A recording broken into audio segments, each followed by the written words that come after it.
कहानी की शुरुआत होती है साल 2057 में। सूरज की गर्मी लगभग खत्म हो चुकी थी। धरती पर ठंड बहुत ज्यादा बढ़ जाने की वजह से अब तक कई लोगों की मौत हो चुकी है। इसीलिए 8 साइंटिस्ट को इराकस 1 नाम की एक स्पेसशिप में सूरज पर एक बम फोड़ने के लिए भेजा गया, ताकि उस न्यूक्लियर बम की मदद से सूरज की आग को फिर से भड़काया जा सके। वो स्पेसशिप सूरज तक पहुंचने से पहले ही गुम हो गई, जिसके बाद से उसका कुछ पता नहीं चला। इसीलिए 7 साल बाद एक बार फिर से 8 एस्ट्रोनॉट्स की एक टीम को इराकस 2 नाम की एक स्पेसशिप में इस काम के लिए भेजा गया। मिशन के कैप्टन कानेडा ने बाकी लोगों को बताया कि वो थोड़ी देर में डेड जोन में पहुंच जाएंगे, इसीलिए सब अपने अपने घर पर एक आखिरी मैसेज भेज दो। रॉबर्ट नाम के एक आदमी ने घर पर बताया कि वो अब उनसे बात नहीं कर पाएगा, पर अगर सूरज अगले कुछ दिनों में फिर से उग गया तो समझ जाना कि वो अपने मिशन में कामयाब रहे। पर रॉबर्ट ने इस मैसेज को रिकॉर्ड करने में इतना समय लगा दिया कि अब कोई और अपने घर पर मैसेज भेज ही नहीं पाया, और इसी बात पर मेस और रॉबर्ट का झगड़ा हो गया। उधर कैप्टन कानेडा उनसे पहले इस मिशन पर भेजे गए इराकस 1 के कैप्टन पिन बेकर के पुराने मैसेजेस को देख रहा था।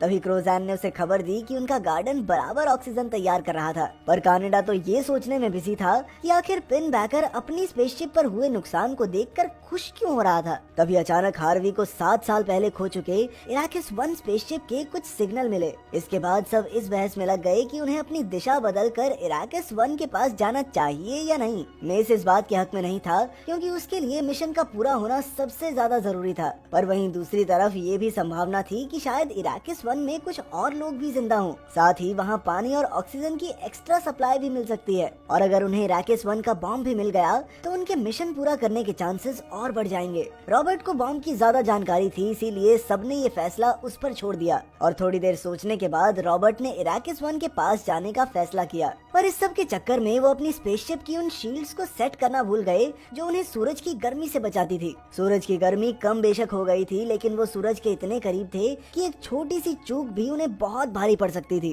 खैर, अचानक से स्पेसशिप में कुछ गड़बड़ी आ गई, जिसे अगर सही नहीं किया गया तो उनमें से कोई नहीं बच पाएगा। इसके बाद कानेडा और रॉबर्ट ने बाहर जाकर स्पेसशिप की मरम्मत करने का फैसला किया, लेकिन जैसे ही ट्रे ने पैनल्स को सूरज की रोशनी से दूर किया तो सूरज की किरणें उनसे टकराकर सीधा जहाज में मौजूद गार्डन पर पड़ी, और पूरा गार्डन पल भर में ही तबाह हो गया। अगर उन्होंने जल्द ही शील्ड के एंगल को नहीं बदला तो पूरी स्पेसशिप तबाह हो सकती है, पर अगर वो ऐसा करेंगे तो इसमें बाहर मौजूद कानेडा और रॉबर्ट की जान जाना पक्का था, जो अभी भी स्पेसशिप की मरम्मत करने में लगे हुए थे। कैसी और हार्वी तो इंतजार करना चाहते थे, पर मेस ने उन्हें याद दिलाया कि इस मिशन से जरूरी और कुछ नहीं है। कैप्टन कानेडा भी इस बात से पूरी तरह सहमत था, इसीलिए उसने रॉबर्ट को वापस अंदर भेज दिया और अपनी जान की परवाह न करते हुए आखिरी पैनल को सही करने का फैसला किया। कानेडा के मर जाने के बाद अब हार्वी जहाज का कैप्टन बन गया। उसने सबको साफ साफ बताया कि गार्डन तबाह होने के बाद से अब उनके पास ज्यादा ऑक्सीजन नहीं बची थी, और अब उनकी आखिरी उम्मीद इराकस 1 जहाज ही है। सबके चले जाने के बाद मेस, क्रोजैन और कैसी अकेले में बात करने लगे, जहाँ क्रोजैन ने उन्हें बताया कि जितनी ऑक्सीजन अभी उनके पास बची थी वो उनके लिए सिर्फ तभी पूरी हो सकती है अगर 3 लोग स्पेसशिप में कम हो जाएं।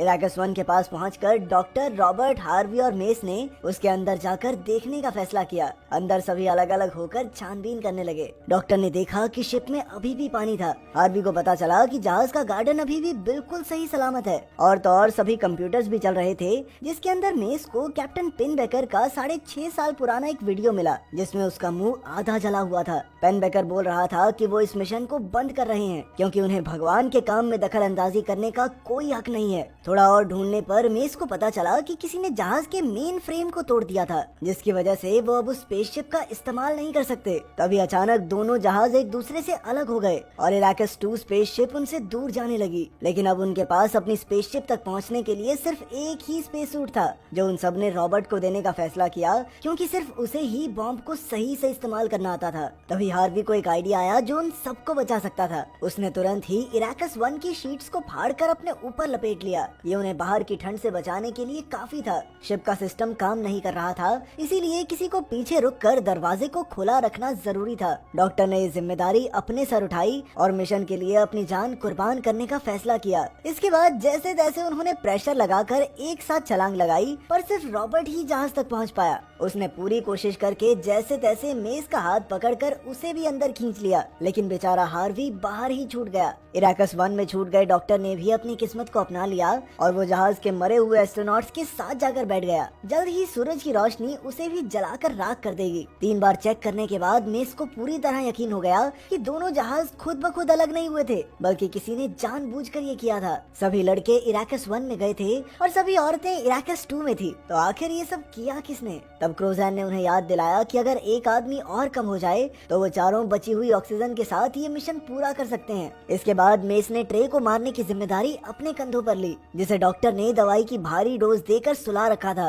वो ऐसा करना नहीं चाहते थे, पर अब पूरी इंसानी प्रजाति की किस्मत उनके इस एक मिशन पर टिकी हुई थी। इसके बाद मेस एक तीखा हथियार लेकर ट्रे के पास पहुंचा, पर वो तो पहले से ही लाश बनकर पड़ा था। वो सोच में पड़ गया कि आखिर ट्रे को मारा किसने। उधर जांच के दौरान जहाज के कंप्यूटर ने बताया कि वहाँ 4 नहीं बल्कि 5 लोग हैं और 5वां अनजान आदमी इस वक्त ऑब्जर्वेशन रूम में खड़ा है। ये सुनते ही रॉबर्ट ऑब्जर्वेशन रूम की तरफ भागा तो उसने देखा कि लाइट से भरे हुए कमरे में आधा जला हुआ कैप्टन पिनबेकर खड़ा था, जो न जाने क्यों बहकी बातें कर रहा था। उसी ने दोनों जहाजों को अलग अलग करके ट्रे की जान ली थी। उसने तुरंत ही रॉबर्ट पर हमला करके उसके पेट में चाकू मार दिया। रॉबर्ट ने तुरंत ही कंप्यूटर को फुल सनलाइट मोड ऑन करने का फैसला किया, लेकिन पिनबेकर को मारने के लिए इतना सब काफी नहीं था। रॉबर्ट अपनी जान बचाते हुए वहाँ से भागा और पिनबेकर उसका पीछा करने लगा। रॉबर्ट ने अंदर जाकर अपनी जान बचाने के लिए दरवाजा बंद कर दिया और पिनबेकर ने इसी मौके का फायदा उठाकर दरवाजे को बाहर से लॉक कर दिया। इसके बाद उसने जहाज के सिस्टम को कुछ इस तरह छेड़ा कि सारी बत्तियां बंद हो गई। उधर क्रोजैन को गार्डन में एक छोटा सा पौधा मिला, पर इससे पहले वो किसी को भी अपने बारे में बता पाती, पिनबेकर पीछे से आया और उसकी पीठ में चाकू घोंपकर उसे मार डाला। रॉबर्ट अभी भी एयरलॉक में बंद था। उसने वहाँ पर अपने बहते हुए खून को रोकने के लिए एक जैकेट पहनी। कैसी उस वक्त सो रही थी और बिजली चली जाने की वजह से उसकी भी अचानक आंख खुल गई और वो स्पेसशिप की जांच करने के लिए एक टॉर्च लेकर बाहर आई। अचानक उसने पिनबेकर को देखा और वो तेजी से वहाँ से भागी। उधर कंट्रोल रूम में मेस ने इमरजेंसी बटन की मदद से सिस्टम को चालू किया, लेकिन जहाज का आर्टिफिशियल इंटेलिजेंस सिस्टम अब भी जवाब नहीं दे रहा था। उसने कैमरा में रॉबर्ट को देखा और उसे हेलमेट पर लगे माइक की मदद से बात करने को कहा। रॉबर्ट ने उसे पिनबेकर के बारे में सब कुछ बताया और ये सुनते ही मेस तुरंत कूलेंट टैंक की तरफ भागा। वो उन पैनल्स को ठीक करने के लिए बर्फीले पानी में घुस गया। पैनल्स के सही होते ही पूरे जहाज में बिजली आ गई। पिनबेकर कैसी के पीछे पड़ा हुआ था और लाइट आते ही उसने उस पर हमला कर दिया, पर कैसी की किस्मत अच्छी थी कि असल में पिनबेकर ने अंधेरे की वजह से अनजाने में ट्रे पर हमला कर दिया, जो पहले से ही मरा हुआ था। और मौका मिलते ही कैसी ने भागने से पहले पिनबेकर को चाकू मार दिया और जाकर उस कमरे में छिप गई जहाँ बॉम्ब रखा हुआ था। उधर मेस की टांग पानी में फंसने की वजह से वो ठंड से कांप रहा था।